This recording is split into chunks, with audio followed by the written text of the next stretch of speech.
आज आपसे बात करने वाला हूँ एक इम्पोर्टेंट इशू जो कि मैं खुद सोचता रहा हूँ काफ़ी सालों से।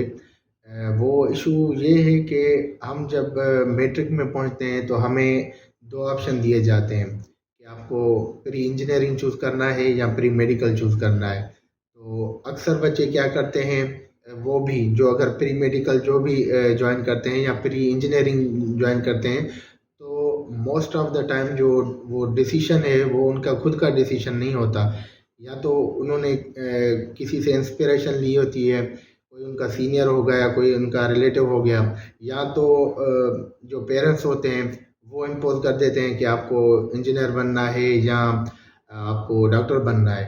ये जो दो फील्ड हैं वो डोमिनेंट है पाकिस्तान में। तो बच्चों को सिर्फ दो ही ऑप्शन दिए जाते हैं कि आपको प्री मेडिकल लेना है या प्री इंजीनियरिंग। ये नहीं सिखाया जाता है कि भाई दूसरी फील्ड्स भी पाकिस्तान में या बाहर में बहुत सारी फील्ड्स हैं। हमें सिर्फ ये प्री इंजीनियरिंग प्री मेडिकल ही क्यों जो है ना हमें ऑप्शन दिए जा रहे हैं कि सिर्फ आपने यही चूज़ करना होता है। तो हमें सिर्फ दो ऑप्शन दिए जाते हैं, फिर आखिर में अगर कहीं नहीं होता तो फिर हम जो है ना मजबूरन मजबूरन किसी भी दूसरे शोबे में चले जाते हैं। तो फिर ये होता है कि हमें उस सब्जेक्ट से दिलचस्पी नहीं होती, हम 4 साल उस सब्जेक्ट के साथ गुजार देते हैं लेकिन हमें कुछ पता नहीं होता।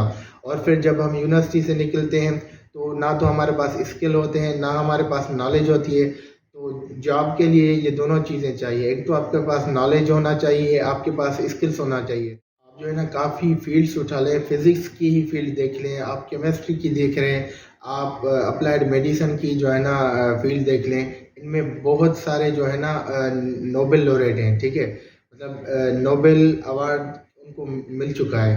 तो उनमें से कोई भी आपको मुसलमान नज़र नहीं आएगा। उनकी सबसे बड़ी वजह यही है कि हम सिर्फ ये जो एक क्वेगमार है उसमें ही फंसे हुए हैं कि भाई हमने बस MBBS कर ली या इंजीनियरिंग कर लिया तो हमने बस जॉब सिक्योर कर ली। हमारा जो कंट्रीब्यूशन था सोसाइटी के लिए हमने वो पूरा कर। कंपेरिजन करूँगा जो वेस्टर्न कंट्रीज़ हैं या जो डेवलपिंग कंट्रीज़ हैं उससे।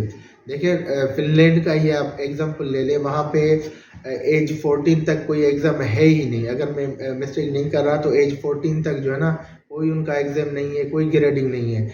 वहाँ पे सिर्फ उनको जो है ना टीचर्स पढ़ाते हैं और डिफरेंट इन्वायरमेंट देते हैं। उनको खुद का जो पोटेंशियल है या जो खुद का इंटरेस्ट है उनका बाहर आना चाहिए, उनको खुद फिगर आउट करना चाहिए कि हमें जो है ना कौन सी फील्ड अच्छी लगेगी। तभी यही रीज़न है कि जो है ना ये जो कंट्रीज़ हैं वो प्रोग्रेस कर रहे हैं। तो हमें भी यही चीज़ जो है ना जहाँ पे इम्प्लीमेंट करनी चाहिए कि हमें जो एक उनको फेवरेबल जो है ना इन्वायरमेंट देना चाहिए जिसमें वो खुद फिगर आउट कर सकें कि हमें जो है ना किस फील्ड में जाना चाहिए।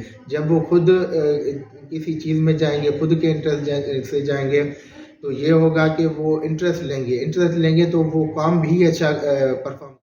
बस यही चीज़ें थी कि जो है ना हमें जब कोई फील्ड हो गई या कोई भी डिसीजन हो गया, हमें जो है ना बिल्कुल मतलब जो कॉस्ट एंड बेनिफिट एनालिसिस है उसको जो है ना मद्देनज़र रख के जो है ना हमें वो डिसीजन लेना चाहिए।